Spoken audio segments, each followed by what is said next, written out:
Muy bien, pues buenas tardes, buenas noches, mis queridos y estimados jóvenes estudiantes de la Escuela Preparatoria Oficial del Estado de México, número 258. Me presento, mi nombre es el facilitador o profesor Ángel Ricardo Cruz Velasco y estamos de nuevo ingreso aquí con ustedes para impartirles en la modalidad híbrida, que es una educación dual, que en cierto momento va a ser una educación como en este instante, en este preciso momento, a distancia o asíncrona, por medio de una videograbación. Y en algún momento, quizá ya la próxima semana, según indicaciones de la dirección general o del plantel, ya tengamos que estar presentándonos a nuestras instalaciones físicas para poder retomar nuestra vida académica. Les decía, yo soy de nuevo ingreso. Acabo de llegar aquí para impartirles la asignatura de Estructura Socioeconómica de México. Tengo entendido que son grupos de quinto semestre. Ya casi están a punto de egresar. Están a nada de terminar su bachillerato, iniciar estudios universitarios. Voy a impartir la materia al grupo 502 y al grupo 503, martes y jueves, en horarios vespertinos. Y bueno, este video o esta videoclase la hago para darles a conocer a ustedes mi manera de trabajar y un poco el perfil de ingreso y de egreso de la asignatura y la manera de evaluar para poder tener claro cómo se va a desarrollar a lo largo de este semestre, de septiembre a enero, febrero más o menos, nuestra asignatura. Bueno, antes que nada, quiero que conozcan un poco de mí. ¿Quién es el profesor o maestro Ángel Cruz? ¿Qué hace? ¿A qué se dedica? ¿Cómo llegó aquí a EPOEM 258 y por qué está aquí con nosotros colaborando y impartiendo esta asignatura? Bueno, yo de profesión soy licenciado en administración. Soy egresado de la Facultad de Contaduría y Administración de la UNAM. Aquí pueden ver el, el logo institucional o la imagen institucional de mis dos universidades. Eh, Soy maestro también en ciencias de la educación por una universidad privada eh, llamada Universidad de Taco, Grupo Aliat. Ahí estudié una maestría en la modalidad 100% en línea, cuando la educación en línea pues era, pues fue teniendo una evolución y sí me gustaría que supieran cómo se fue dando esa evolución. Antes que nada, en un inicio la educación en línea en México empieza en escuelas privadas y luego se va a escuelas públicas, universidades principalmente, algunas escuelas de nivel preparatoria, y nació una universidad para la cual yo tuve la oportunidad y la fortuna de trabajar en sus inicios, que se llamaba ESAD, Escuela Superior de Educación a Distancia, o sí, Escuela Superior de Educación a Distancia o algo así. Y ahora esta universidad se llama UNAD, Universidad Nacional Abierta y a Distancia de México, UNAD con M al final. Entonces yo trabajé ahí dando asignaturas como desarrollo humano, gracias a la experiencia que traía yo de la maestría en ciencias de la educación, que la cursé también en alianza con la Universidad Digital del Estado de México. Esto fue por ahí del año, bueno, yo me titulé de la maestría por ahí del 2016, ya tiene un rato. La maestría duró 2 años y medio más o menos, entonces estos estudios yo los empecé por ahí del año 2014, ¿no? Y bueno, cuando yo estudié en línea, pues nada más te daban, ibas a una biblioteca, ahí precisamente por las Américas, de hecho la universidad donde estudié, me mandaban una biblioteca que está ahí, de donde está la preparatoria 258 en las Américas, los fraccionamientos de adentro, terminando los fraccionamientos, hay un mercado y hay una biblioteca, a lo mejor algunos de ustedes viven por ahí, bueno, pues ahí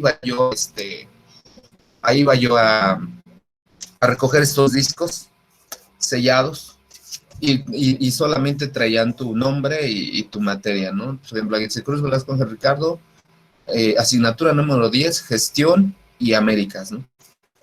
Y ya tú metías este disco y ya estudiabas de manera autodidacta y te ponían una plataforma en la modalidad de Moodle, que es una modalidad de una plataforma para estudiar en línea, y era totalmente autodidacta, tenías escaso contacto con tus profesores, solamente por una plataforma. Te ponían una serie de rúbricas de evaluación, como las cuales yo también les voy a poner, para que pudieras saber cuál era el nivel de desempeño o los indicadores de evaluación del desempeño de tu tarea, sea que tú fueras a entregar un mapa mental, un mapa conceptual, un cuadro sinóptico, un ensayo, una línea de tiempo, un video argumentativo, etcétera, ¿no? Te ponían una rúbrica y ya subías tus tareas y te daban un calendario. La asignatura o la modalidad duraba alrededor de 7 semanas, eh, y casi mes y medio. Entonces, bueno, eh, era una educación muy autodidacta, ¿no? No se tenía tanto el apoyo en tiempo real, por así decirlo, de manera síncrona, o sea, cara a cara, por medio de un chat, de una videollamada, de WhatsApp, de alguna otra red social, de alguna plataforma, como hoy sí tenemos la oportunidad de tenerlo a través de una plataforma institucional de POEM y de la empresa esta de Google, con sus aplicaciones de Google Classroom y Google Meet, ¿no? Entonces, bueno, después vino una evolución y ya al menos podías tener una conversación en línea por medio del chat. Y ya en la tercera generación de esta modalidad de educación a distancia, ya sí los maestros estaban obligados a hacer un video, a hacer un video de presentación, hacer un video de cómo va a ser la dinámica del manejo del clase y hacer videos y subirlos a algún sitio. Antes no existía YouTube, todavía no existía YouTube por allá cuando yo estudiaba. Entonces, subirlo a algún sitio de libre acceso para que el estudiante pudiera ver el video y pudiera ver la videoclase. Esta modalidad de educación a distancia fue creada especialmente para personas que estudian y trabajan y que no tienen el tiempo de asistir a un aula presencial y prefieren desarrollarse dentro de un aula virtual. Y ahorita con todo esto que pasó de la pandemia, de las muertes, los decesos, del quédate en casa, del resguardarnos del virus en nuestro hogar, y bueno, desgraciadamente ahorita vamos a ver en esta asignatura de estructuras económicas factores por los cuales muchas familias no pudieron quedarse en casa, no tuvieron ese privilegio o esa posibilidad debido a que tenían que ir a trabajar, ¿no? O hacían un trabajo que difícilmente podía desarrollarse a través de una computadora y de las TICs o tecnologías de la información y comunicación. Entonces, pues sí, a pesar de la pandemia y de que el virus estuviera todo lo que da, tenían que arriesgarse, ¿no? Y se empezaron a surgir medidas de sana distancia, de seguridad sanitaria, de limpieza, de lavado de manos, del uso del cubreboca, de la sanitización de la persona, de su cuerpo, etcétera. Entonces, bueno, sí me gustaría que supieran que pues yo he tenido varias experiencias de educación a distancia. De hecho, trabajo con educación a distancia y en aula virtual o en aula semipresencial. Por ejemplo, trabajo en una universidad que se llama Universidad Casaura UNCA, que está por la pirámide de Ciudad Azteca, y trabaja en otra universidad que está aquí por el Mexipuerto Ciudad Azteca, muy cerca de ahí bueno, no tanto, más o menos cerca de las Américas, que es donde está nuestro plantel, que ahora ya pues, considero mío también. Entonces, trabajo capacitando a estudiantes universitarios de licenciatura, a maestros de educación, impartiéndoles educación a distancia, por la modalidad también de la pandemia. Entonces, bueno, tengo vasta experiencia en el manejo de las TICs, en el manejo de la educación a distancia. Y yo creo, y por eso se los digo, yo creo que la clave de la educación a distancia o la educación en aula híbrida tiene mucho que ver con que el estudiante tenga la voluntad, tenga las ganas, se responsabilice por la entrega de sus trabajos, se apasione por sus asignaturas. También es muy importante que el estudiante tenga la capacidad de ser autodidacta, o sea, capaz de investigar por su propia cuenta. Hoy en día con esto de la internet, el YouTube, las plataformas educativas, de alguna manera ustedes ya no necesariamente necesitan un maestro que les enseñe todo, sino más bien nosotros como maestros o maestras o profesores o facilitadores, como bien vieron aquí, mi presentación decía facilitador Ángel Cruz, solamente conducimos los procesos de aprendizaje, pero quien se va a responsabilizar por sus procesos de enseñanza-aprendizaje en primera medida van a ser ustedes, ¿no? Esto también del contexto de estar dando clases desde casa, pues es un tanto complejo también, porque pasa la de los tamales, pasa el del gas, pasa el de la pipa del agua, que ahorita tenemos una problemática de abasto de agua, ¿no? Y es parte de la estructura socioeconómica de México, la escasez de agua. De hecho, acabo de llenar tambos con pipa porque pues no ha caído agua del grifo. Entonces, bueno, que pasen las motos, los camiones, que los sonidos, digo, son partes también del nuevo contexto de la educación en México en la aula híbrida como consecuencia de la pandemia. Y de alguna u otra manera hemos tenido que irnos acoplando o acostumbrando a hacerlo así. Yo considero que la educación en línea y a distancia es buena, pero no hay como una educación presencial, porque se puede tener mayor interacción, mayor nivel pues relaciones humanas sobre todo, ¿no? Son importantes las relaciones humanas. Hay algunas veces que a lo mejor ustedes han visto a sus maestros, maestras, directivos, personal de la institución que se le traba la lengua o dice algo como que una palabra pisando otra, ¿no? Y muletillas. Entonces eso se debe a que el hecho de que hemos estado encerrado en casa casi 18 meses y ya no tenemos contacto social como antes lo teníamos, pues eso ha generado como que una disfunción en nuestro lenguaje, ¿no? Entonces, de alguna u otra manera, si es necesario arrastrar el lápiz en el cuaderno, si es necesario hacer exposiciones presenciales, si es necesario hacer debates, discusiones en un espacio áulico, y es súper enriquecedor. Que yo no digo que no se puedan hacer también aquí en estos espacios virtuales. Todo depende de la voluntad del estudiante o los estudiantes. También se puede hacer. Claro, podemos tener fallas. Ahorita podemos estar dando clase y pum, se va la luz y quién sabe dónde quedó el maestro, se fue, ¿no? Entonces, pues sí, o falla la conexión, se cae la videollamada, se cae la videoconferencia, la videoclase. Hemos tenido que pasar por esas también, desafortunadamente, y hemos ido subsanando esas fallas y esas contingencias, y hemos tenido que irnos adaptando poco a poco a esta nueva normalidad o esta nueva modalidad o esta nueva forma o manera de vivir, ¿no? Entonces, pues sí quiero que tengan claro y sean conscientes que en algún momento ya vamos a regresar a aulas, no sé cuándo, probablemente les digo la próxima semana por indicaciones de la autoridad. Y entonces el hecho de regresar al aula no quiere decir que ya, al aula presencial, no quiere decir que ya se acabó la pandemia, ¿no? La pandemia sigue, hay una tercera ola, incluso hay una cuarta ola. Pero ahorita el gobierno ya hay nuevas variantes, ¿no? El gobierno ya decidió que una de las actividades esenciales para que no se pierda el proceso educativo y de formación integral humanista digno de los adolescentes y niños y niñas sobre todo, es necesario regresar al aula con las medidas de sana distancia, con la debida responsabilidad y conciencia de que si yo me cuido, cuido al otro.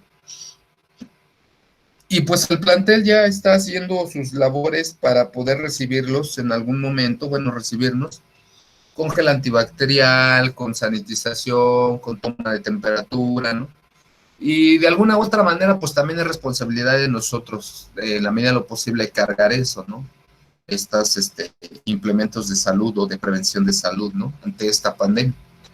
Entonces, bueno, espero pronto tener el gusto de conocerlos presencialmente o al menos en línea.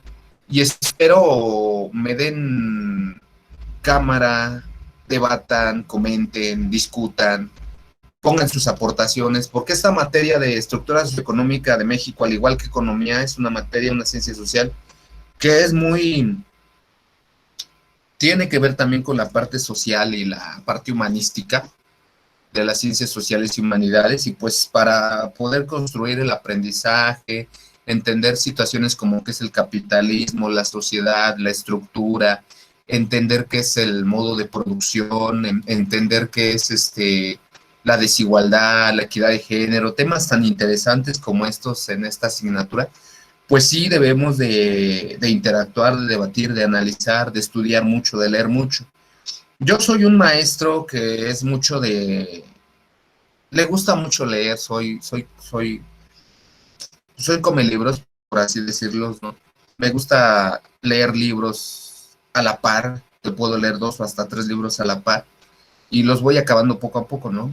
Ahorita el último libro que estoy leyendo es un libro que se llama Las guerras globales del agua, la privatización del agua y el fracking, y es precisamente por esta situación de que la lucha o la guerra por el petróleo a nivel mundial y a nivel nacional, y esto de la controversia de los precios internacionales y nacionales del petróleo, del gas natural, del gas LP y la carencia o la escasez de agua por la que pasa nuestro municipio y nuestro país, pues nos hace entrar en conciencia de que pues sí, ¿no? La máxima de la economía pues sigue vigente.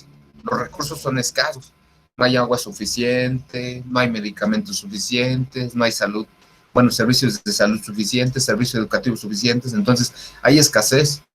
Entonces tenemos que buscar un costo de oportunidad de qué podemos hacer o qué no podemos hacer, ¿no? Podemos comprar algo o no podemos comprar algo, ¿no?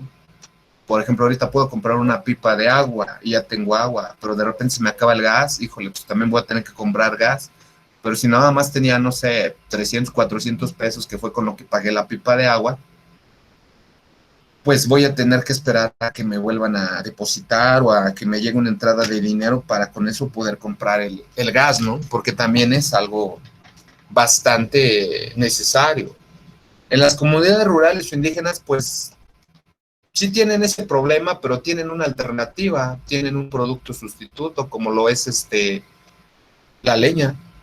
Van y recogen leña de los árboles, cortan árboles podridos, lo con forma de leña, lo ponen a las brasas y ya con eso hacen sus tortillas a mano de maíz, atole, sus frijolitos para comer, no lo sé. Pero en nuestro caso, como una sociedad urbana, no rural, pues sí necesitamos del gas. Y hay una ley de oferta y demanda que dice que pues si el recurso escasea o no hay recurso suficiente, pues va a subir el precio, ¿no? Por ejemplo, yo me acuerdo que la última vez que compré una pipa me costó 150, como alrededor de 1,400, 1,500 litros. Ahorita ya estos jóvenes que me trajeron agua me costó 1,000, no, 220. Sí, hubo un incremento considerable de 70 pesitos, ¿no? Que ya le pega al bolsillo. Entonces, bueno, eh, estas problemáticas o estos problemas socioeconómicos de México lo vamos a analizar a detalle, a grandes rasgos en esta asignatura. Para que me conozcan un poco más, también les quiero decir que soy un promotor cultural. A mí mismo yo me considero un promotor cultural. Aquí tengo como un abaco, aquí tengo como una herramienta de cómputo o matriz de cómputo o como un tablero para hacer cuentas. Y trae dientes de maíz y trae granos de maíz. Y con este tablero se pueden hacer sumas, restas, multiplicaciones, divisiones, raíz cuadrada, ecuaciones. Ya tendremos la oportunidad de conocerlo cuando les hable de los modos o medios de producción y decirles que el primer modo de producción es el comunismo primitivo y que después que vino la evolución de los seres humanos al sedentarismo o al sentarse en aldeas, en las primeras comunidades, dejando de ser hordas o grupos salvajes, pues una de las primeras tecnologías que se desarrollaron fueron la agricultura. Y entonces son dientes de maíz que representan la siembra. Y hay por ahí un video también que les voy a pasar que se llama El origen de la cuenta del universo, que nos explica cómo era la cosmovisión de los antiguos pueblos mesoamericanos, a propósito de las celebraciones de 500 años de la lucha por la resistencia de la Gran Tenochtitlán en contra de la invasión extranjera española, ¿no? Entonces, bueno, va a ser una clase, yo espero, divertida, interesante, dinámica, constructiva, bastante enriquecedora. Como podrán ver, pues yo manejo redes sociales, ¿no? Tengo una cuenta de YouTube que se llama Educali Capacitación con K, doble L y capacitación sin acento en la O. Y ahí es donde yo subo todos mis videos o mis videoclases para que en esta plena pandemia los estudiantes que no puedan conectarse en tiempo real o tengan que estudiar y trabajar, pues uno tiene que ser bastante flexible y con el programa de la Escuela al Centro del Gobierno de México, pues uno tiene que ver la manera de hacerle llegar la educación, la información, los saberes, el conocimiento, los aprendizajes, la enseñanza a nuestros estudiantes de hoy del siglo XXI, ¿no? Entonces dije, pues voy a hacer un canal de YouTube, también tengo por ahí una cuenta de TikTok, donde salgo enmascarado para jugar un poquito a la dinámica, lo creativo, ya que me gusta la lucha libre mexicana. En algún momento la practiqué, pero por X situación me vi más por el lado de la docencia. Pero ahora tomo de pretexto a un personaje llamado el Guerrero Tolteca, que es un luchador social, por la difusión de la matemática de estas cuentas venerables, estas cuentas de maíz. Y algo que yo llamo la pedagogía o filosofía tolteca, que está muy bien argumentado en un libro de el maestro Guillermo Marín Ruiz, que es oaxaqueño, y que nos da que antes de los mexicas pues hubo otras civilizaciones como los teotihuacanos, los toltecas, los olmecas, y que ellos también tuvieron su aportación. También me gusta hablar un poco de repente en lenguas indígenas. Les puedo llegar a hablar en lengua náhuatl o decirles palabras en náhuatl, y puedo llegar a combinar el náhuatl con el español, ¿no? Por ejemplo, nosotros a la educación le llamábamos Inixtlinyolot, formación de rostros y corazones verdaderos. Y bueno, la cultura es algo muy importante dentro de las estructuras sociales o dentro de la conformación, evolución y desarrollo de una sociedad. Y entonces, bueno, por eso el hecho de hacer este TikTok cultural, de cómo se maneja el Nepohuatzintzin, de consejos de sabiduría ancestral, de alguna que otra tipo meme, pero en video, pero sin ofender a nadie, sino, como decía mi suegro, es plática, es guasa, no es ofensa.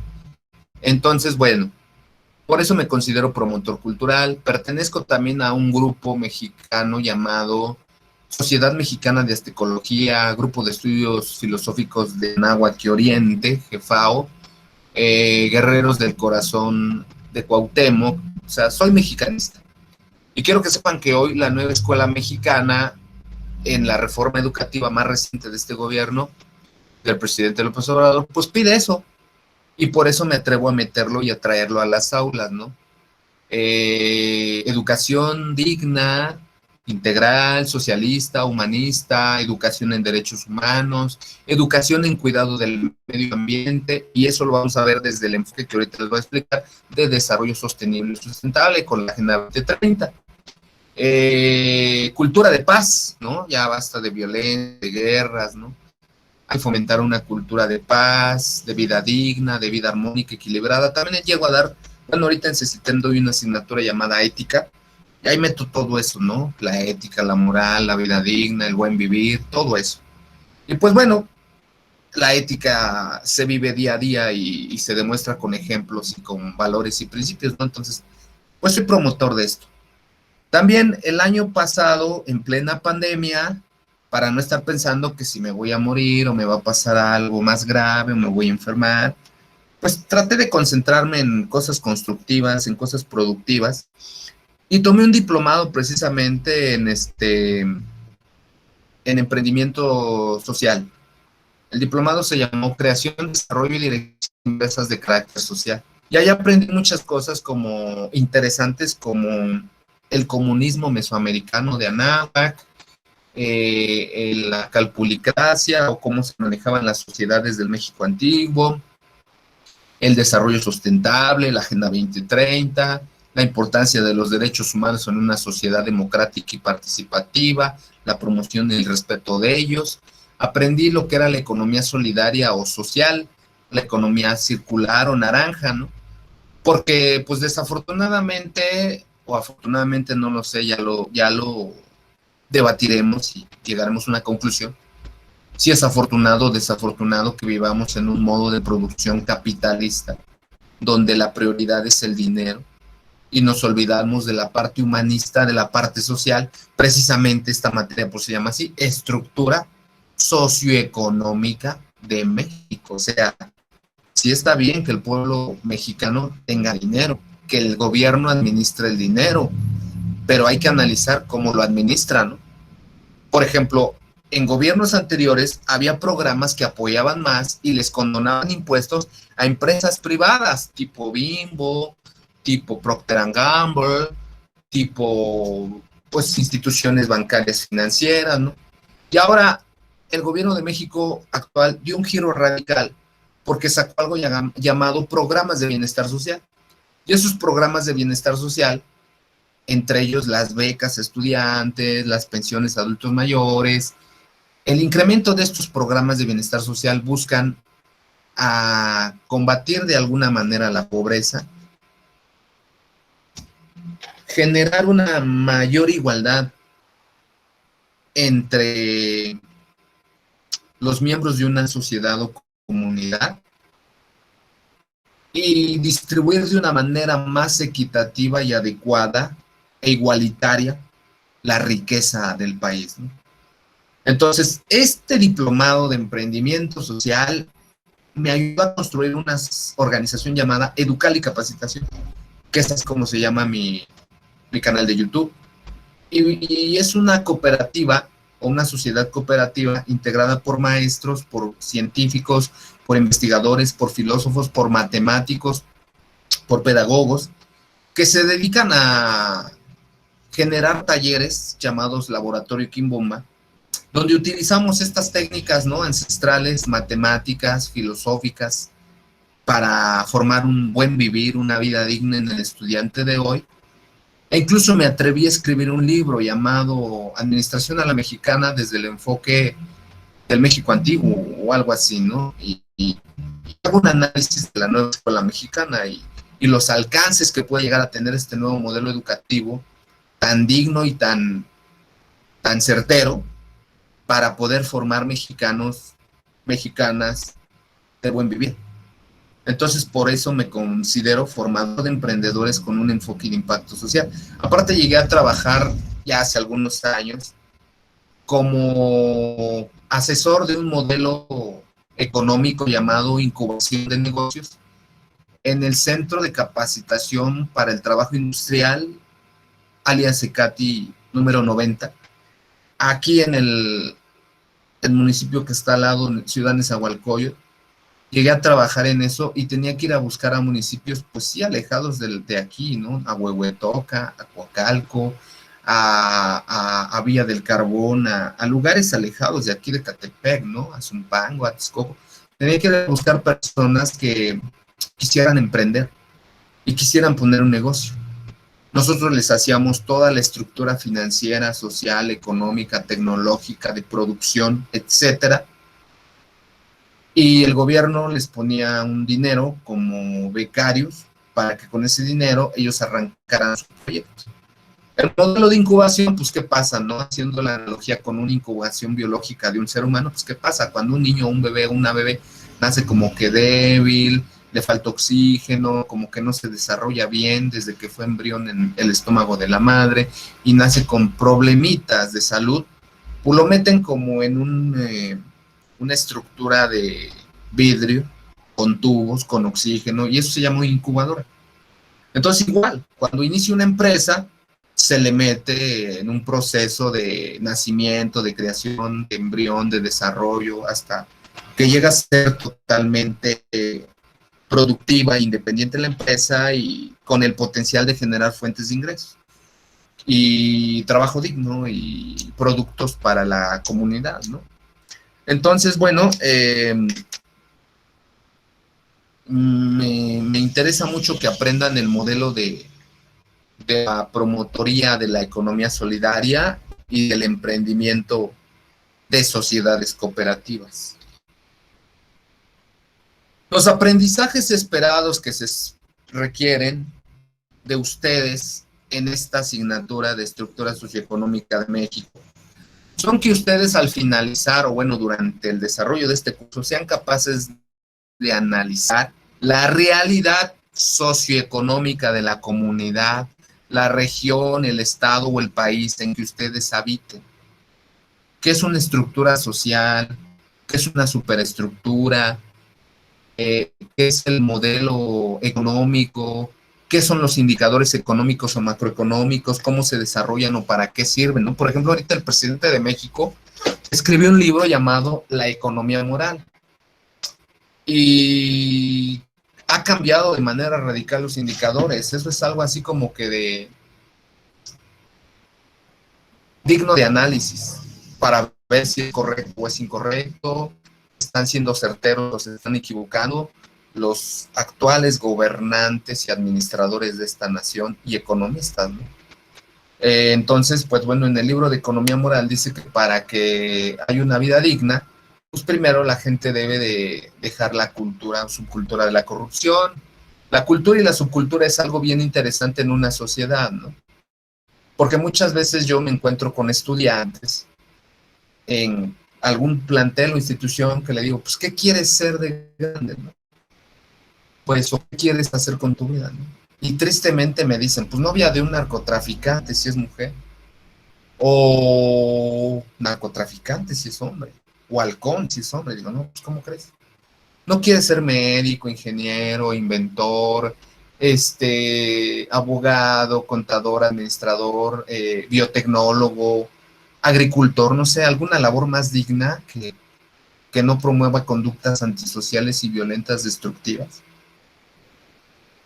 No, pero no es su culpa, o sea, así es como los ha maleducado o malformado, o les ha tergiversado la realidad, la subcultura del narco y del delito, ¿no? Cuántas series, cuántas telenovelas, en Netflix, en televisión abierta, vemos, y el tema es la corrupción, la traición, el saqueo, la violencia y las conductas antisociales de grupos delictivos. Si es lo que la sociedad le vende a nuestras futuras generaciones, pues no te sorprendas que algunos, no la mayoría, pero algunos quieran seguir ese camino. Entonces, bueno, tenemos que entender cómo funciona una estructura económica y una superestructura. Hay dos enfoques. Hay una estructura funcional y hay una estructura desde una filosofía de un señor llamado Carlos Marx o filosofía marxista. La vamos a analizar también en profundidad.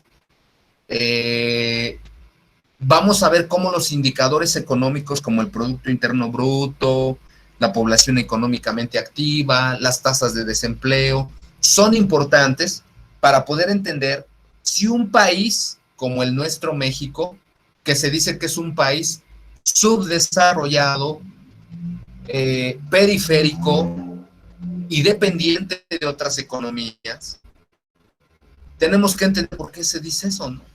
En algún momento México solo le podía vender al extranjero o a otras naciones dos cosas: mano de obra barata, o sea, fuerza de trabajo barata, hasta que llegaron los chinos y malbarataron más el trabajo por su exceso de población, que eso tiene que ver con la pandemia, eh, y materias primas. No podíamos venderle otra cosa o ofrecerle otra cosa a los países de otras naciones, a los países de otros continentes o a otras naciones.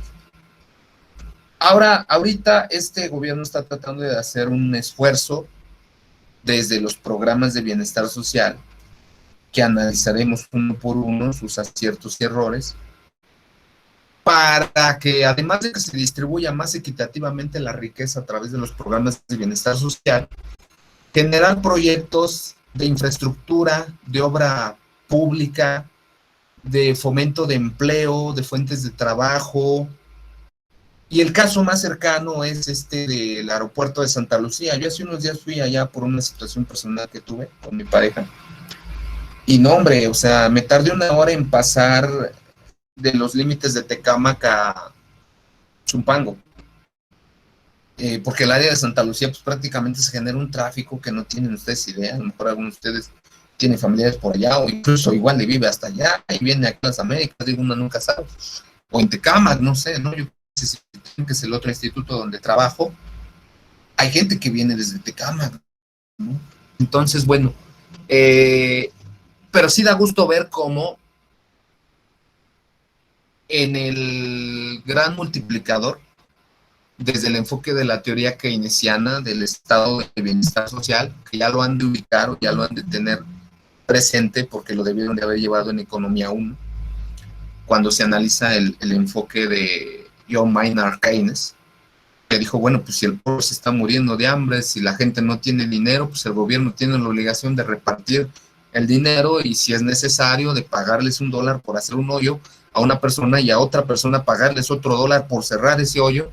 Y el chiste no es el lucro ni la especulación, el chiste es que la gente tenga dinero, y ahí tiene mucho que ver el gasto público y la administración de las finanzas públicas de los gobiernos federales y estatales, ¿no? Entonces, bueno, lo podemos ver también en países como Rusia, donde Vladimir Putin, que es como se llama el presidente ruso, hizo programas muy similares a los que se hicieron aquí con Bienestar Social para distribuir dinero entre la gente que se pudiera quedar en casa y que pues, no se expusieran a la pandemia. Pero ojo, antes de que se enojen y digan, no, ¿por qué este gobierno no lo hizo? Pues porque Rusia es un país con alta tecnología y desarrollado. Y México es un país con tecnología obsoleta o atrasado en más de 50 años en tecnología. Hasta ahorita que el gobierno y CONACYT, Consejo Nacional de Ciencia y Tecnología, hicieron un esfuerzo por desarrollar un respirador artificial para atender a esas personas que tienen la problemática desafortunadamente de falta de oxígeno cuando se les complica la enfermedad de la COVID-19, por eso es tan peligrosa. Porque te puede pasar como una pequeña gripita, un dolor de cabeza, un mareo, diarrea, y pues igual y de ahí no pasa, ¿no? Igual y te dio COVID y tú ni en cuenta.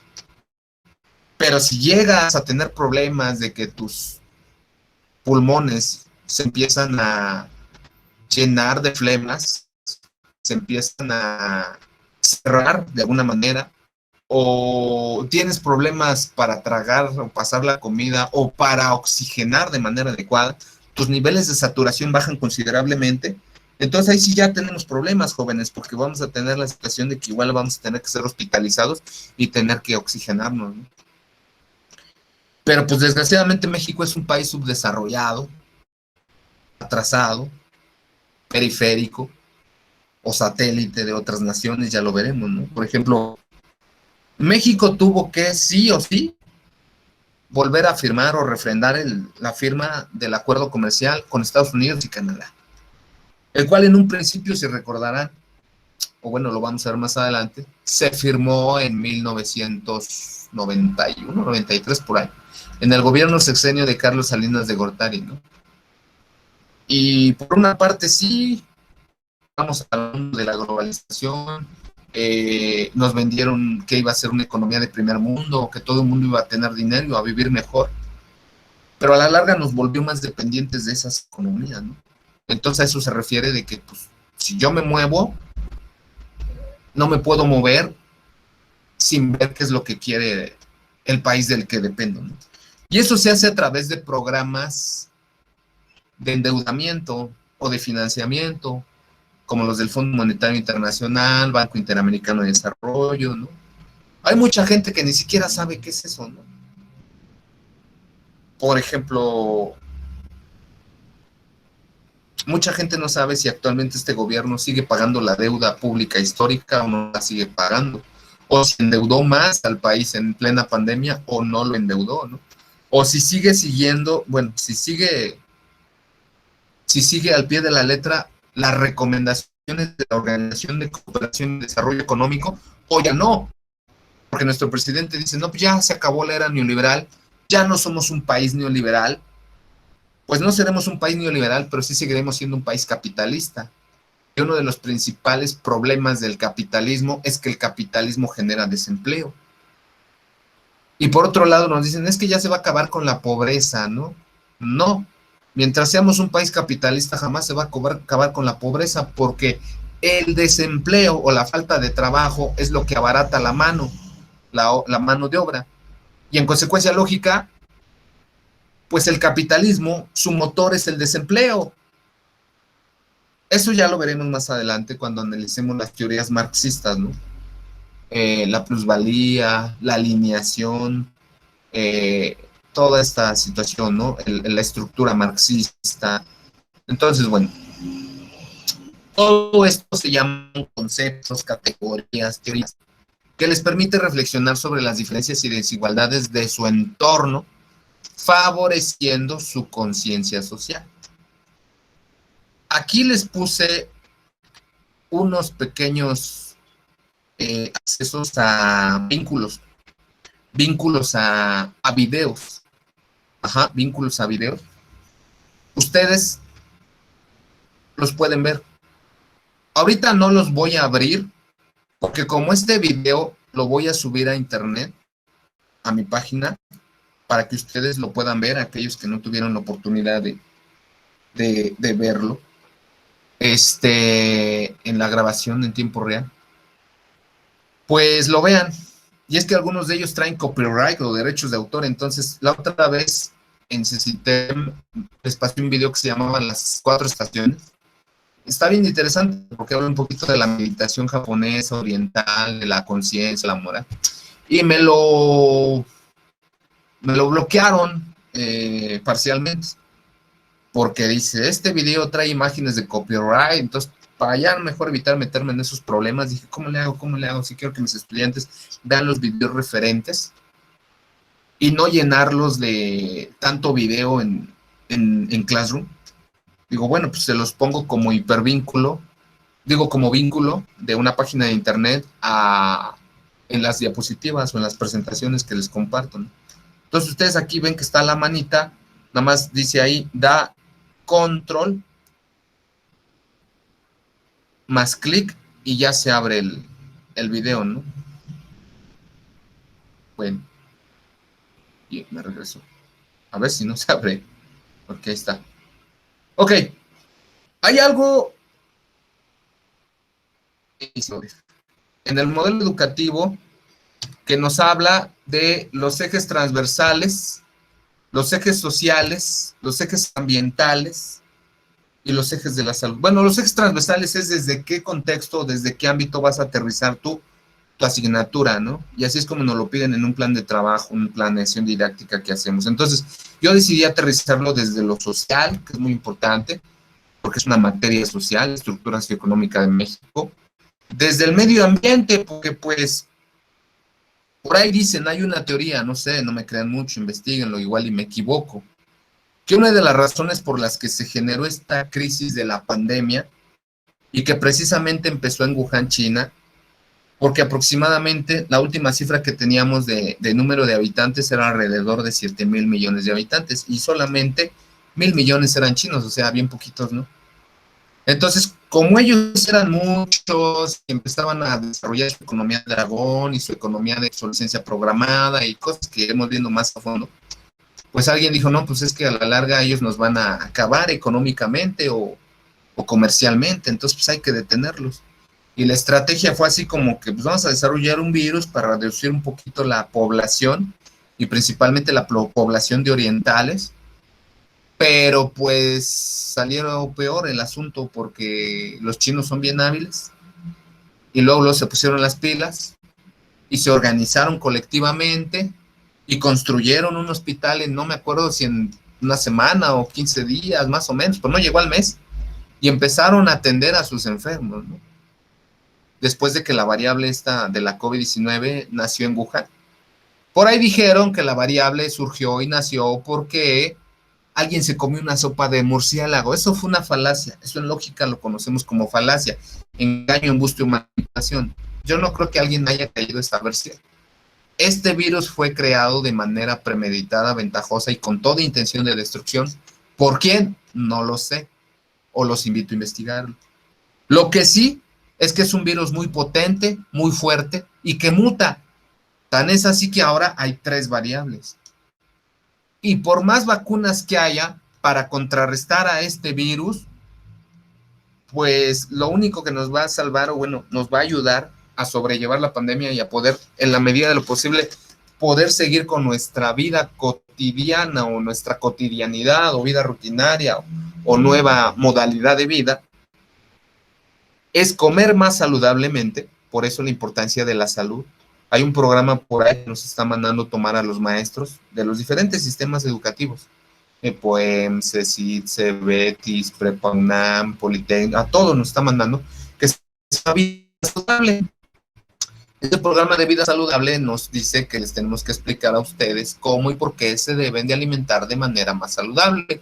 Y por qué el hecho de hacer una alimentación más saludable, dejar de comer, por así decirlo, comida chatarra o no nutritiva, dejar de tomar refrescos y sobre todo hacer ejercicio constante y diariamente. Siempre es importante darse un tiempecito para hacer ejercicio. Mejora y eleva tu sistema de inmunidad o tu sistema inmunológico. Y es precisamente nuestro sistema inmunológico el que nos va a salvar de morir. También usar cubreboca. Hoy estaba escuchando en los medios de comunicación, no me acuerdo si en internet o en la tele, ¿no? Que los cubrebocas más recomendables para estudiantes y maestros ahora que regresemos a aulas son los KN95, que hablando de economía, pues yo me acuerdo que cuando empezó esto de la pandemia, hace 18 meses, año y medio, un poco más, esos cubrebocas estaban hasta en 100 pesos. No toda la gente podía hacer esos cubrebocas. Comprar, digo. Entonces los mexicanos en su creatividad, innovación, ganas de salir adelante, empezaron a hacer cubrebocas artesanales, de los cuales yo llegué a comprar mucho, y estaban más económicos, ¿no? Un cubreboca KN95 estaba a 100 y un cubreboca artesanal estaba, no sé, a la mitad, 50 pesos, 35 pesos. A la fecha sigo comprando porque pues me gustan las figuras y de alguna u otra manera el traer esa figura para mí representa un orgullo de decir, pues soy mexicano, me gusta mi identidad, mi cultura y la muestro trayéndola y yo pongo mi propia moda, ¿no? No me dejo llevar por las modas de los tenis Nike y etcétera, ¿no? Más yo pongo mi propia moda, ¿no? Lo van a ver, yo llego a vestir a veces no de traje, pero sí de vestir con playera de manga larga, o a veces con guayaberas, o llego a traer así eh, cubrebocas con figuras de cultura mexicanista, no sé. Entonces, bueno, lo ambiental también es importante, ¿por qué? Porque tenemos un problema, antes de la pandemia ya tenemos un problema llamado cambio climático, y ese problema llamado cambio climático puede ser algo bien fuerte, ¿por qué? Porque se están deshielando los polos glaciares por el exceso de calor y el efecto invernadero. Tenemos que hacer algo en contra de eso. Aparte, tenemos una crisis hídrica. Precisamente el libro de privatización del agua, fracking y globalización del maestro Alfredo Jalife Rame nos habla de que en algún momento se va a acabar el petróleo y el agua en el mundo y en México en consecuencia lógica y a ver qué hacemos, ¿no? Y ahorita ya lo estamos viviendo. Me estaban diciendo los piperos que tuvieron que ir a cargar hasta Zumpango y por eso me dejaron más cara la pipa.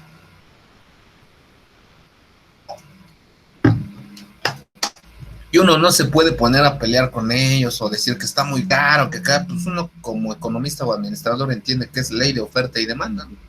Cuando un recurso escasea, los especuladores lo acaparan y lo venden a precios súper caros o elevados, ¿no? Entonces, bueno, lo social también. Por ahí les voy a hacer unas preguntas, como por ejemplo, ¿cómo funciona el sistema capitalista? ¿En qué consiste? ¿Cuáles son las características de este sistema? ¿Cómo funciona el socialismo? ¿Qué tiene que ver el socialismo en la estructura marxista? ¿O qué tiene que ver el capitalismo en la estructura funcionalista? Y sobre todo, porque hay ricos y hay pobres, ¿no? Que ahora les llaman chairos y fifís de manera despectiva, que yo no lo considero adecuado, porque solo estamos generando un divisionismo de la sociedad. Al final de cuentas, las empresas son necesarias porque generan fuentes de empleo, pero sin obreros dispuestos a trabajar por un sueldo digno, con prestaciones de ley, las empresas no funcionarían, porque el empresario tendrá los factores o medios de producción, pero no se mueven solos, se mueven gracias a la fuerza de trabajo del obrero. ¿Sí? Entonces, bueno, conocer, comprender y analizar el impacto de la Agenda de Desarrollo Sostenible 2030. Rápidamente les explico cómo está esto. En el año 2005 alguien se dio cuenta que estamos contaminando demasiado, que iba a haber carencia de agua, que los recursos fósiles o los hidrocarburos fósiles como el petróleo, el gas, las gasolinas no iban a ser eternos y que en algún momento se iban a escasear, que tirar una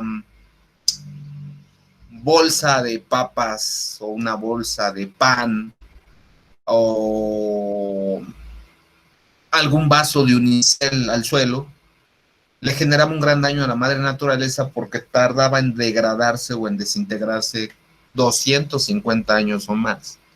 Eso me lo dijo una maestra de bioquímica, que es mi amiga y trabaja conmigo en CCTEM.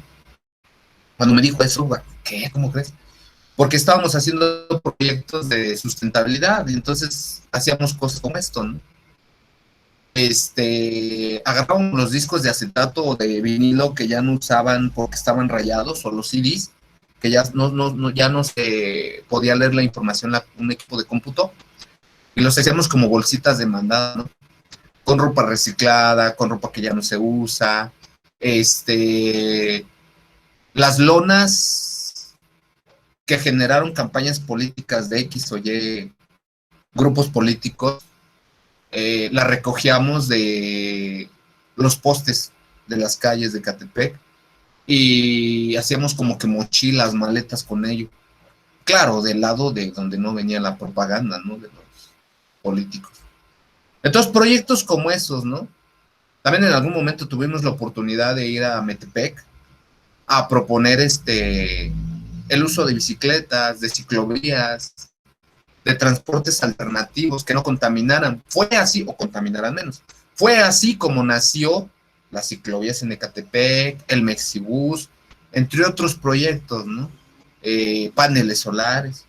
Entonces, bueno, la Agenda de Desarrollo Sostenible 2030 fue un acuerdo, un convenio que firmaron varios países del mundo, de América Latina, de Europa, de Asia, de Oceanía, de África, de los 5 continentes, entre ellos México, ¿no? En algún momento Estados Unidos no quiso formar algo llamado Protocolo de Kioto, que fue el antecedente de esta Agenda 2030. Y cuando vino la Agenda de Desarrollo Sostenible, pues como que sí, ya lo convencieron y ya firmó, ¿no? Entonces, bueno, se trata de atender problemáticas tan importantes del año 2005 al 2030 y ubicándolos a través de la búsqueda de alcanzar 17 objetivos que de alguna u otra manera, directa o indirectamente, impactan en el crecimiento y desarrollo económico de México y América Latina. Aquí también les colgué un video, bueno, les adjunté un video, lo pueden ver. Y bueno, son objetivos como estos, ¿no? Acabar con la pobreza o fin de la pobreza, hambre cero, que nadie se quede sin algo que comer, que llevarse a la boca, salud y bienestar, que todos tengan acceso a medicamentos, a servicios de salud digna, a precios accesibles, educación de calidad, que bueno, ahorita ya vino este gobierno y dijo que además de ser de calidad tiene que ser de excelencia, ¿no? Pública, laica, gratuita, universal, humanista, transversal y no sé qué tanto, ¿no? Bueno, entonces, una educación de calidad que no solo eduque para trabajar y hacer dinero, sino para tener una vida digna e integral y ser capaz de buscar o de intentar alcanzar la felicidad, ¿no? Equidad de género, dar cada día más y mejores oportunidades, sobre todo a las mujeres, para romper el patriarcado. Por eso las luchas feministas y los grupos de mujeres que salen a protestar, porque ya están hartas de que se pisoteen sus derechos, las asesinen, las violen, las maten, las acosen, y pues está bien, ¿no? Unos dirán que sí son las formas, otros que no son las formas, que bueno, ya lo iremos analizando cómo se mueve la sociedad. O sea, gracias a que hoy en día ya no tenemos esa vieja costumbre de pensar que una mujer, como las generaciones anteriores, ¿no? Que una mujer solo era para tener hijos y para lavar los trastes y para lavar la ropa y para atender al marido. Ahora ya no. Ahora vamos a ver, cuando analicemos la parte de la familia, cómo las estructuras sociales y en consecuencia la familia como parte de una estructura ha cambiado de manera radical.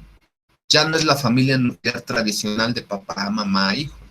Hoy en día ya hay muchas madres solteras que dignamente sacan adelante a sus hijos. Hay muchas mujeres que dicen, yo no necesito de ningún hombre, ni me quiero casar, ni quiero formar familia, yo quiero ser una profesionista, viajar, conocer el mundo. Y se vale y está muy bien, ¿no? Eso se lo permite su libertad. Pero lo que se busca en la equidad de género es dar igualdad de oportunidades de desarrollo humano, de desarrollo sustentable, tanto a hombres como mujeres, porque ninguno es más que otro. Todos son iguales ante la ley, ¿no? Vean, el proyecto del agua limpia y suficiente. Pues ahorita ya tenemos una amenaza. No hay agua, hay escasez y a veces sale turbia, ¿no? Y la tienes que usar porque pues no hay, ¿no? Es eso o nada. También proyectos como usar energías renovables o limpias, ¿no? Ya, para que ya no contaminen tanto, ¿no? Como por ejemplo, en algunas colonias en el municipio se están cambiando las lámparas de antes de halógeno por lámparas con paneles solares y se cargan con la luz del sol en el día y en la noche ya cuando empieza, no sé, la salida de las escuelas, de los trabajos, ¿no? Se encienden para evitar oscuridad y que el amigo de la conducta antisocial cometa sus fechorías, ¿no? Entonces son 17 objetivos que iremos viendo poco a poco, detalladamente, y que pues van a decir, ¿para qué los tenemos que ver? Pues porque son como una guía de bajo qué indicadores o bajo qué objetivos o preceptos podemos llegar a un desarrollo humano y un desarrollo de una economía y de una sociedad de manera sustentable, ¿no? ¿Y qué es sustentabilidad, profesor? Bueno, a grandes rasgos, así sin meterme en términos tan técnicos, la sustentabilidad es la capacidad de un ser humano de aprovechar y administrar al máximo los recursos que tiene a su alcance, garantizando recursos para las generaciones venideras. Es decir, si hay mucha agua, pero no por eso la voy a desperdiciar o la voy a contaminar. Tengo que garantizar esos recursos para las generaciones venideras. Y una forma de garantizarlo es pues, pagando los recibos de agua, cuidando el agua, ahorrándola, no sé, llevando a cabo prácticas como pues, que, no sé, lavo la ropa y la ropa, digo, el agua queda enjabonada con cloro, con detergente. Bueno, pues esa agua la uso para el inodoro, ¿sí?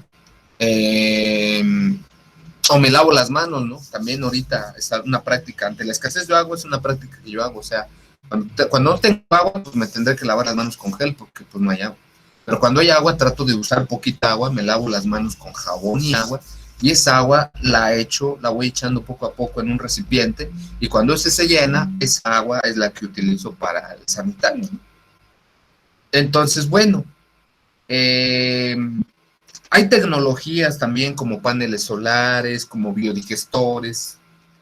También uno de los objetivos es el desarrollo económico.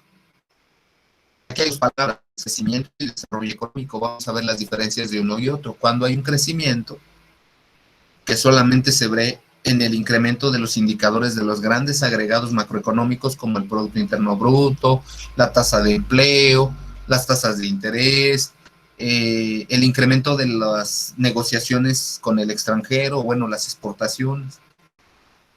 Pero realmente no se ve en el bolsillo de los mexicanos, ¿no?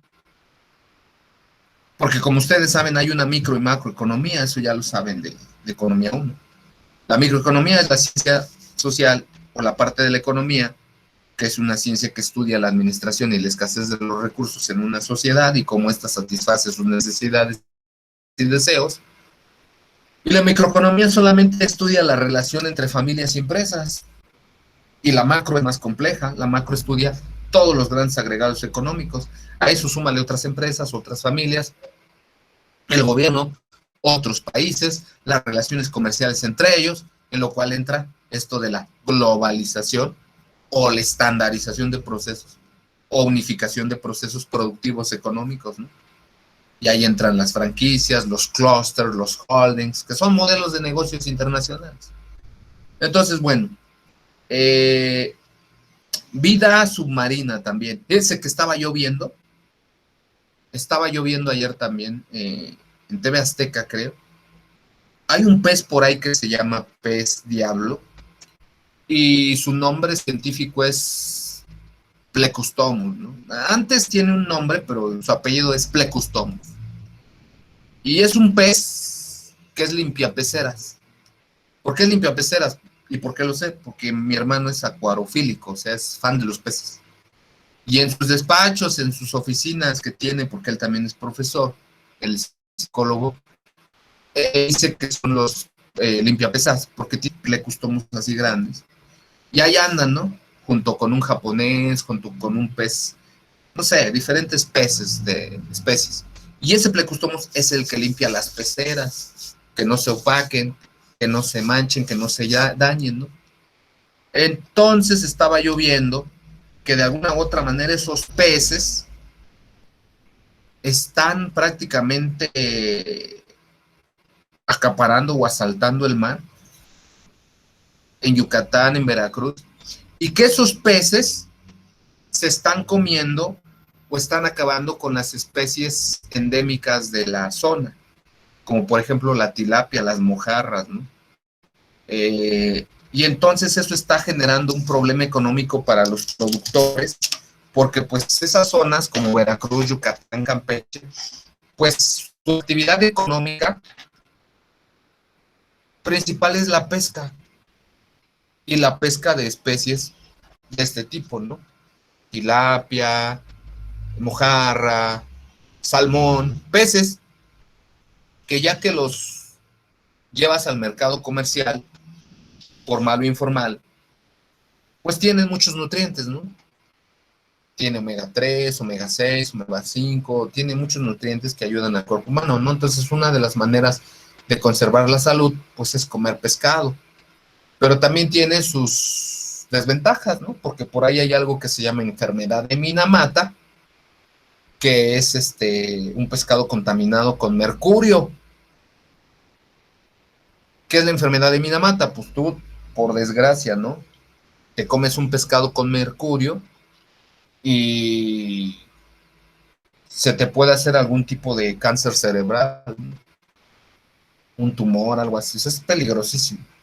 Entonces, por eso la Semarnat, Secretaría de Protección del Medio Ambiente y Recursos Naturales, algo así, pues tiene la obligación ética eh, de cuidar a todas las empresas sociales responsables en un enfoque de responsabilidad social para que no vendan pez contaminado con mercurio u otras sustancias, ¿no?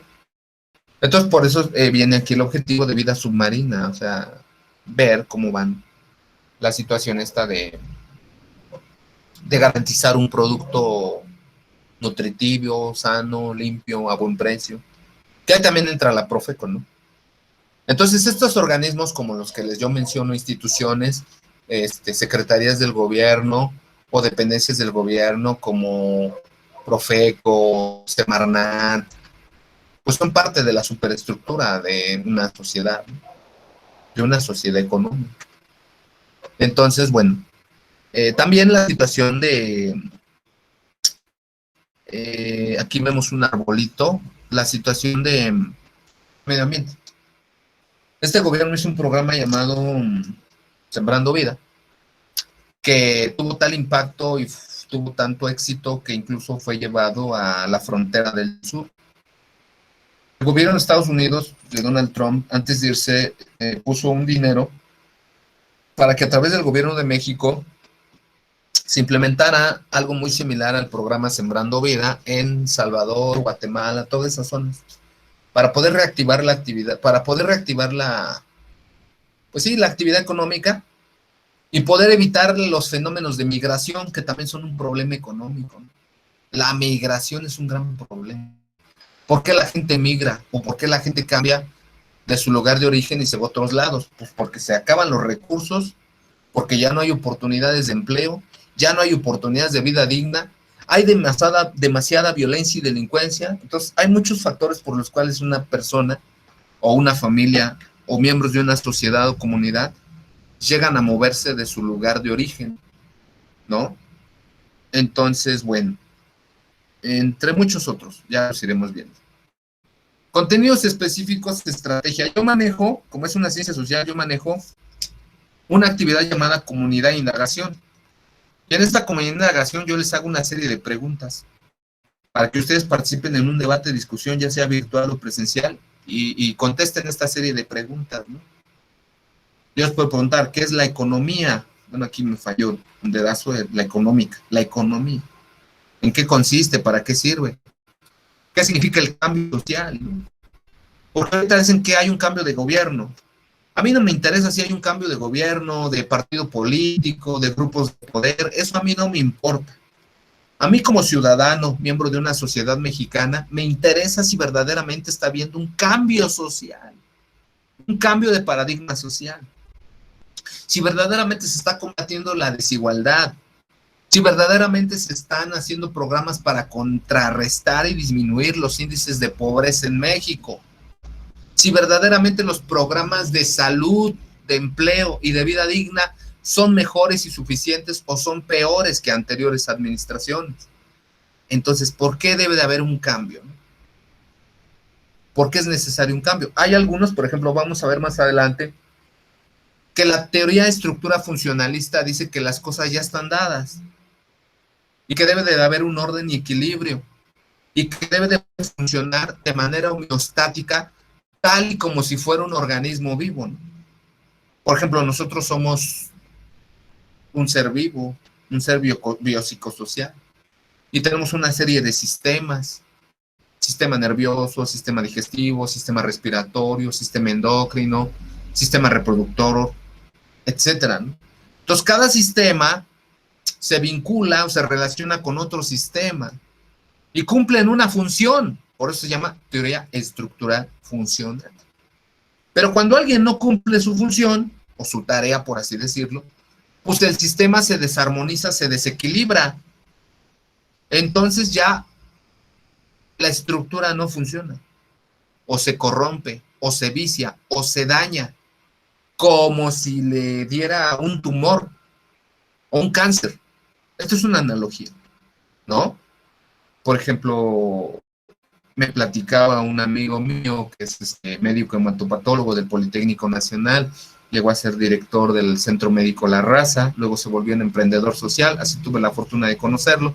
Tiene un proyecto llamado Activar Evita, que es una empresa de salud, y vende y comercializa un suplemento alimenticio, que no es producto milagro, trae investigación del Politécnico, fue incubado en el Politécnico, fue apoyado por Consejo Nacional de Ciencia y Tecnología en su momento, y sus laboratorios los tienen en Teotihuacán, Estado de México, ¿no?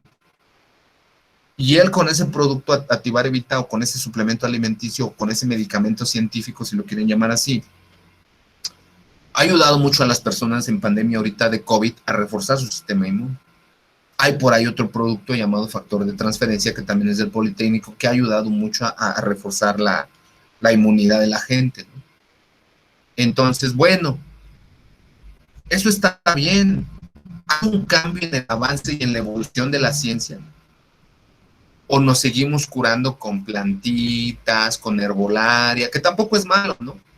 Pero siempre, pues debe de haber la ciencia para poder salir adelante, la tecnología. Entonces, muchos dicen que cuando un gobierno es corrupto, tranza, autoritario, dictador, no es democrático, no atiende las demandas de la sociedad, la única manera de hacer un cambio radical es hacer una revolución. Pero la estructura funcional está en contra de la revolución. El modelo de estructura marxista apoya la revolución e incluso nos habla de la dictadura del proletariado. Nos dice que para que una sociedad funcione, quien debe de tener el poder es la clase obrera y debe derrocar a quien debe derrocar.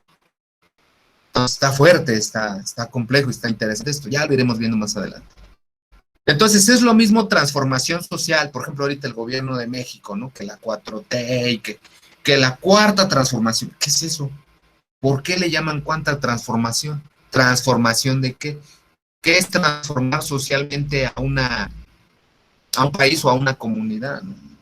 En la Revolución Mexicana realmente hubo una transformación, realmente hubo un cambio de paradigma económico-social, realmente hubo una nueva forma de organización, nuevas formas de organización social, y en consecuencia lógica surgieron instituciones sociales más allá de los partidos políticos para generar un mayor bienestar en la sociedad, ¿no? Por eso dice, es lo mismo transformación social que revolución social. Según el gobierno de México, dice que estamos viviendo una transformación social, que ya no es una economía capitalista o neoliberal, que ya es una economía moral. Sí existe el concepto, pero vamos a analizar bien a grandes rasgos qué es eso de la parte moral y de la economía, porque la economía pues, se tiene que medir con indicadores, con estadísticas, con números, o sea, y es algo tan simple como esto, ¿no? O sea, si el Producto Interno Bruto, yo te digo, que es la suma de todos los niveles de productividad de un país durante un año y todos sus sectores industriales, como el sector agropecuario, como el sector industrial, como el sector servicios, y yo te digo que el Producto Interno Bruto de este año, no sé, de un año 2017 creció un 2%, pues dices que es un crecimiento mediocre, raquítico, insuficiente.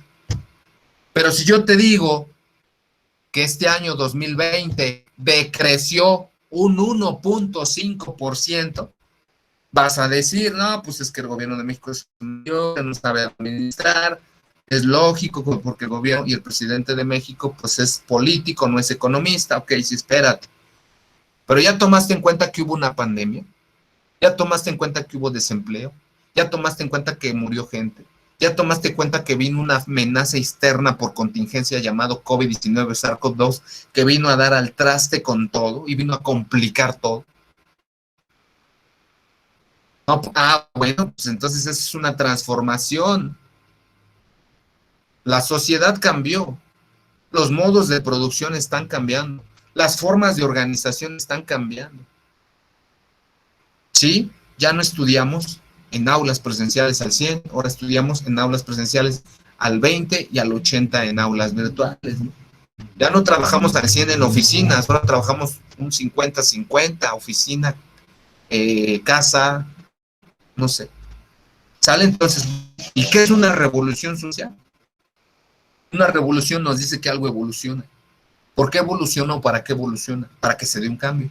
¿Por qué es necesario un cambio? Luego viene una palabra que dice la palabra estatus. Por ejemplo, Carlos Marx nos dice, es que la clase empresarial siempre va a querer conservar su status quo y por eso se apodera de los medios y factores de producción para explotar a la clase obrera. ¿Cómo se da eso? Bueno, lo vamos a entender. ¿Qué es el status quo? O también conceptos básicos de esto de la estructura socioeconómica o la estructura de México son el rol. ¿Qué rol juegas tú en tu comunidad? No, pues soy un simple ciudadano. No, pues soy un estudiante. No, pues soy un hijo de familia. No, pues soy una madre de familia. No, pues soy un maestro. No, pues soy un obrero. Soy un soldado. No, pues soy un político. Soy un gobernante. ¿Por qué? Soy un militar. ¿Y qué función te pide y te exige que desarrolles tu rol o tu estatus? ¿Qué actividad económica suscita que las diversas naciones quedaran integradas en un sistema mundial? Pues, la globalización. ¿Pero qué es la globalización? ¿De qué va? ¿En qué consiste? ¿Por qué muchos están en pro de la globalización y muchos otros están en contra de la globalización? Por ejemplo, yo estoy en contra de la globalización. ¿Por qué? Porque sin globalización, los pueblos indígenas pueden darse las formas de gobierno y las formas de organización social y económica que mejor les acomode y les funcione. Y yo estoy a favor o soy pro pueblos indígenas.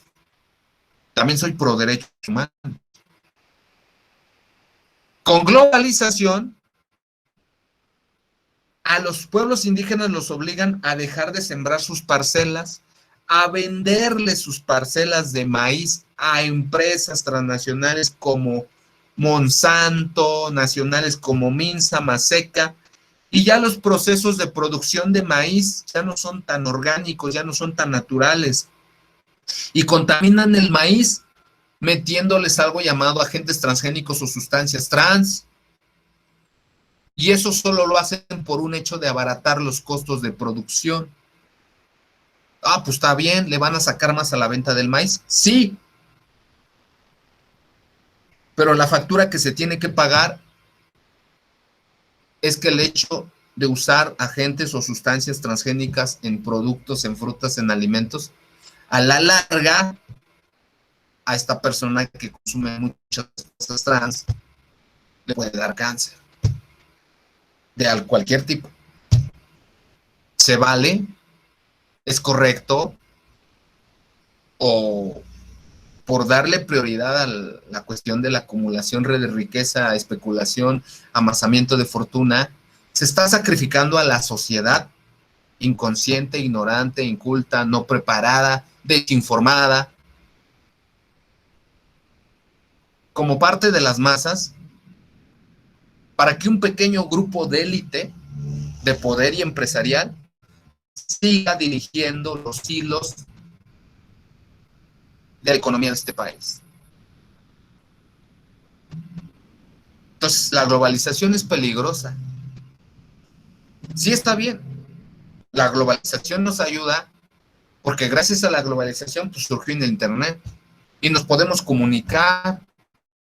Pues sí, porque en Internet hay bueno y malo, y hay cosas constructivas y destructivas, y hay riesgos. La sociología o el estudio de la sociedad nos permite analizar esto, ¿no? De una manera más, desde un enfoque más, más científico, más adecuado. No dejarnos llevar por la voz de las, o el canto de las sirenas, ¿no? ¿Por qué crees que existen pobres y ricos? Pues no lo sé. Sí, de hecho hay por ahí una película que vamos a ver más adelante que se llama Un Mundo Maravilloso, que está fuerte, y una vez se los digo. Pero es para entender, ¿no? ¿Por qué es importante que una parte de la estructura social o de la estructura de una sociedad combata la pobreza o atienda la pobreza con programas de bienestar? ¿A todas las administraciones les interesó eso? ¿O fue algunos que dijeron, no, es que no hay que combatir la pobreza, hay que acabar con los pobres? ¿Y cómo? Pues encarcelándolos, no sé. ¿Y eso es correcto o es inadecuado? De alguna manera, aquí también entra la filosofía y la ética, ¿no? Para ver qué tan congruentes son tus actos de administración de los recursos financieros o económicos de una nación. Yo creo por eso el presidente habla de la cuestión de la economía moral. La moral es la reflexión de la ética. Entonces, por eso se habla de una economía moral, una economía que lleve ética, ¿no? O sea, si vas a hacer negocios, si vas a generar ventas en una empresa que sí da fuentes de empleo, da trabajos dignos, da oportunidades de desarrollo humano integral, sí, sí, sí. Pero primero voy a ver si eso se cumple. Si pagas salarios dignos, si pagas tus cuotas de seguridad social de tus obreros, si les pagas lo que debes de pagar, si declaras al Seguro Social lo que realmente les pagas, y sobre todo si tú pagas tus impuestos. Porque si no pagas tus impuestos, ahí hay una doble moral, ¿no? Y algo muy similar a eso pasó ahorita con este gobierno y empresas como Bimbo, Telmex, TV Azteca, Televisa, algunos bancos, que durante muchos años no pagaban lo que tenían que pagar de impuestos y ganaban millones de dólares. Y como tenían ahí un acuerdo corrupto, tráfico de influencias, pues los gobiernos anteriores se la perdonaban a los empresarios ricos y acaudalados. Y llega este gobierno que en un afán de tratar de captar más recursos para más programas de bienestar y para mayor distribución de riqueza, dice, a ver, pues lo que no pagaste, lo vas a pagar, ¿no? ¿Ok? Muy a regañadientes, muy a su pesar, muy así como que no queriendo la cosa, lo hicieron, pero quedaron inconformes, ¿no?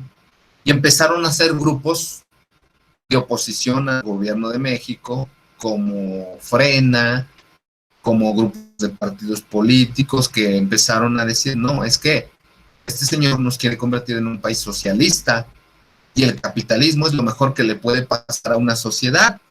No lo sé, lo iremos descubriendo en esta asignatura precisamente, ya cada quien tomará su decisión. Yo no les voy a decir qué modo de producción es mejor. Ustedes solitos y solitas van a sacar sus propias conclusiones, ¿no? Entonces, bueno, para entender un poquito el status quo, hay ricos y pobres. ¿De qué lado nos toca estar? ¿Y por qué, no? La iglesia también es una parte del status quo, tiene un estatus, tiene un poder, tiene una autoridad y sobre todo tiene un poder de manipulación sobre las masas. Por eso Carlos Marx decía algo así como que la religión es el opio del pueblo. El opio es como una droga que te mantiene aletargado, inconsciente, no sabes lo que haces. Entonces, él decía así como que pues, mientras haya religión, las masas van a poder ser manipuladas. Cuando la religión desaparezca, a las masas se les va a poder explicar el devenir de la vida a través de un contexto histórico, evolutivo, humano, de cambios radicales en la sociedad. Y al final las sociedades se van a poder organizar como les convenga, les plazca, pues sí, se los permita la evolución humana. Entonces, esta es su primer tarea, contestar estas preguntas. Pueden investigar en internet, pueden investigar en algún libro que tengan por ahí, ¿no? Nada más si no me busquen en Wikipedia, porque ahí todo el mundo le mete mano y ya no era lo que era. Traten de buscar en páginas científicas, de confianza, en libros electrónicos, ¿no? Por ejemplo, pueden consultar un libro que se llama Estructura Socioeconómica de México, así, o yo les subo links para buscarlo, ¿no? Otro que se llama Fundamentos de Economía para la Sociedad del Conocimiento de José Silvenés. Entonces traten de buscar fuentes de información certeras, ¿no?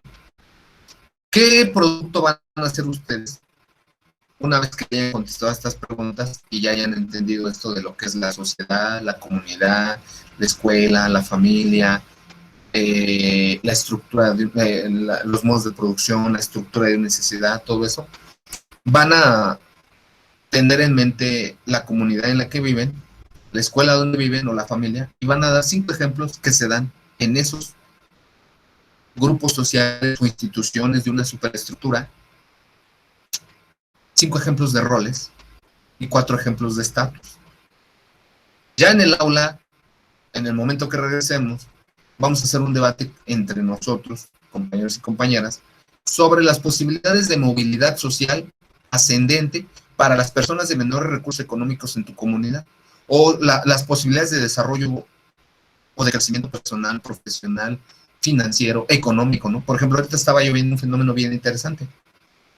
Dicen que los millennials, las nuevas generaciones, ya la tienen más difícil para poder adquirir o comprar una casa, porque ya cuesta más caro por la inflación, por la crisis económica, y se está dando un fenómeno muy interesante que se llama roomies, ¿no? O compañeros de cuarto.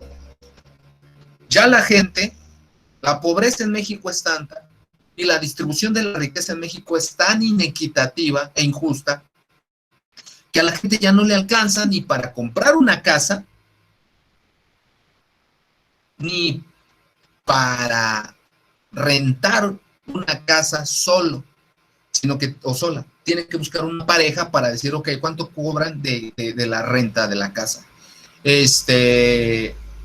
3,500 pesos, por así decir, dar una cantidad, ¿no? Igual y me fui muy alto o muy bajo, no lo sé, es darles una cifra. Pues yo solito gano, no sé, 5,000 pesos al mes. Entonces, si quemo 3,500 pesos o me gasto 3,500 pesos en la renta mensual, me quedo con 1,500 pesos. Y esos 1,500 pesos, ¿qué voy a hacer con ellos? Tengo que pagar luz, tengo que pagar el gas, tengo que pagar, no sé, transportes, alimentos del día a día. No, pues ya no la hice, ya no la armé, no me va a alcanzar. Ah, ya sé, voy a buscar otra persona que quiera vivir en la misma, no sé, por ejemplo, Colonia de las Américas, y le digo que rentemos un fraccionamiento, un departamento por ahí, ¿no? Y nos vamos a Micha, 50-50, 50-50. Él paga 1,500, 1,750, y yo pago 1,750. Así de los 5,000 pesos que gano, ya no me gasto en renta 3,500 pesos, ya solo me gasto 1,750. ¿Y qué esperanzas de tener una casa con ese salario tan bajo? Ah, pero entonces ahí viene los programas sociales. Infonavit, Instituto Nacional del Fondo para la Vivienda, saca un programa de que si tú juntas X número de puntos en X número de años laborales trabajando continuamente, en X número de años cotizando al Instituto Mexicano del Seguro Social, tú vas a poder juntar X puntos para tú poder sacar un crédito para poder comprar una casa. Y ya compras tu casa. ¿Sale? La verdad es que la casa no te aseguro que quede cerca de tu trabajo o de tu escuela. Porque precisamente las casas más económicas de interés están súper alejadas de la urbanización. Hay muchas casas, ahora que anduve por esos rumbos de Pachuca, Zumpango, todo eso, Tizayuca, hay muchas casas en algunas zonas que sí están muy padres, son residenciales, fraccionamiento, escuela cerca, hospital cerca, centros comerciales cerca, gasolinerías, todo cerca, y ahí lo tienes saliendo a la vuelta de tu casa. Pero hay zonas donde hay casas abandonadas que dices, una de dos, o estas casas están abandonadas porque aquí había mucha delincuencia y pues la gente ya no aguantó y prefirió migrar aunque perdiera su casa, o estas casas están abandonadas porque no hay servicios públicos, o sea, no hay agua, no hay no hay no hay servicios públicos, no lo sé, ¿no? Entonces, ese es un ejemplo de una problemática social.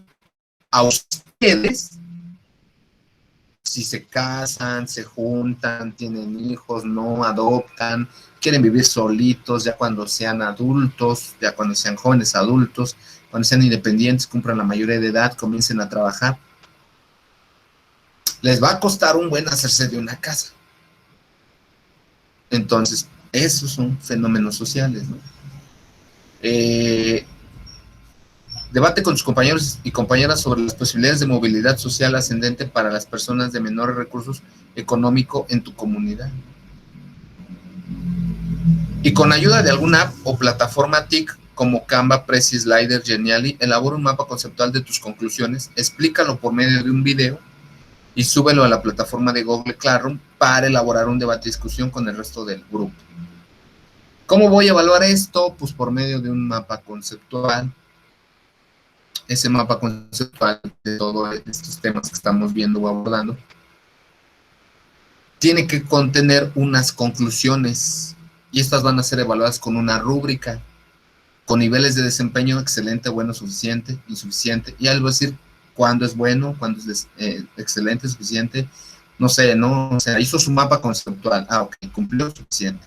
Hizo su mapa conceptual, hizo bien los conectores lógicos, puso bien los temas centrales y secundarios, le puso colores, consultó información de actualidad, colocó sus fuentes de información, fue capaz de desarrollar y plantear sus propias conclusiones de la actividad. Ah, bueno, excelente, no lo sé.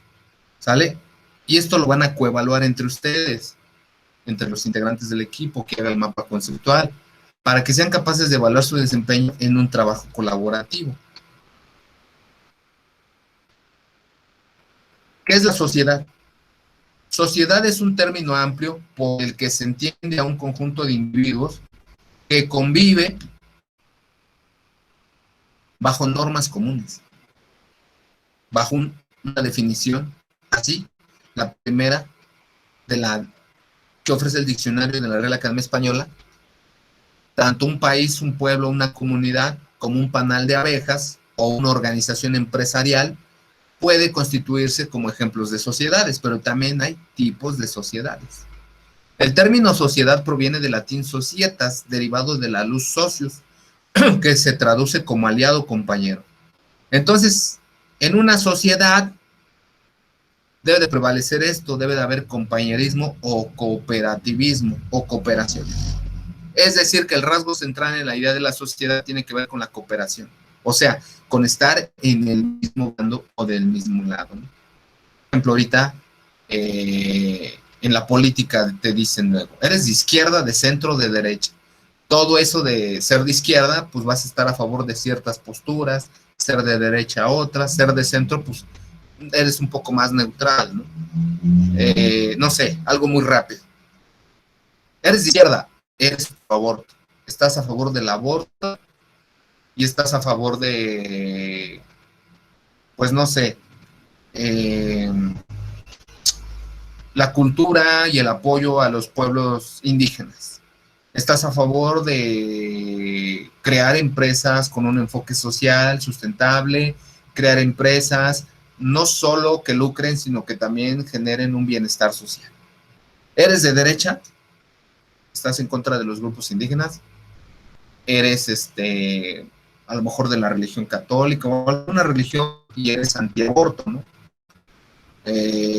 Porque te crees con derecho de decirle a otra persona qué debe de hacer con su cuerpo, con su vida o con la vida que lleva dentro, ¿no? Y estás a favor de las empresas de élite, transnacionales, franquicias, en lugar de apoyar la economía local, popular y nacional, ¿no? Entonces siempre vas a estar en esta sociedad y al tratar de ser parte de un status quo de algún lado y vas a asumir una postura. El centro, pues es como que más lo que me convenga, ¿no? Cuando me conviene soy de derecha, cuando me conviene soy de izquierda, cuando me conviene estoy en contra de la corrupción, cuando me conviene estoy a favor. Como que no se define muy bien, ¿no? Ricos y pobres, chairos y fifís, en cuanto a religión, católicos y cristianos, comunidades rurales y urbanas, o sea, de alguna u otra manera siempre va a haber como que un status quo, y en ese status quo, o en esa posición o rol social, bueno, en esa posición social que se ocupa o que se tiene, juegas un rol o un papel, ¿no? Por ejemplo, yo, en este status quo que tengo de pertenecer al magisterio, bueno, al sector educativo, juego el rol de docente o de maestro. Y ese rol me da ciertos beneficios, por no decir privilegios, pero también me da ciertas responsabilidades, ¿no? Entonces, para que más o menos le vayan agarrando la onda a esto de las estructuras, que es la base de esto, ¿no? Pues nuestra materia se llama Estructura Socioeconómica de México. Esto no significa que en la sociedad reine un orden perfecto o que sean comunidades utópicas inexistentes, ni mucho menos. La sociedad humana, por ejemplo, es una fuente constante de luchas y tensiones entre los elementos que desea un país, ¿no? Por ejemplo, ahorita en Perú gobierna un maestro indígena llamado Pedro Castillo, que llegó al poder igual que nuestro presidente por la vía democrática y de la, pues sí, la vía de elección del voto libre y popular y la vía democrática.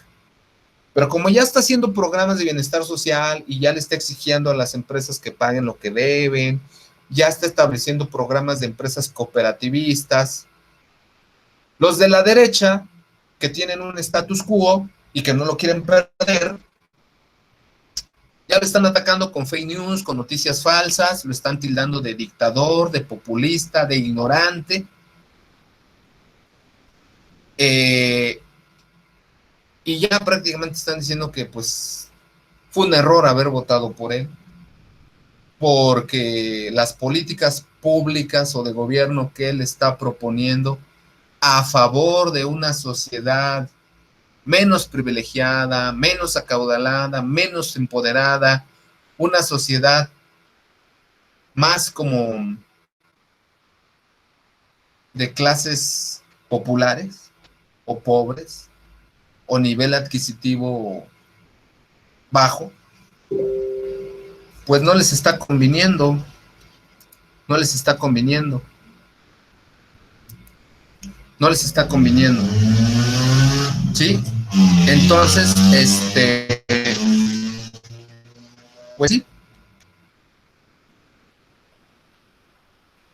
Bueno, hasta aquí vamos a dejar el video de hoy. Tienen tarea.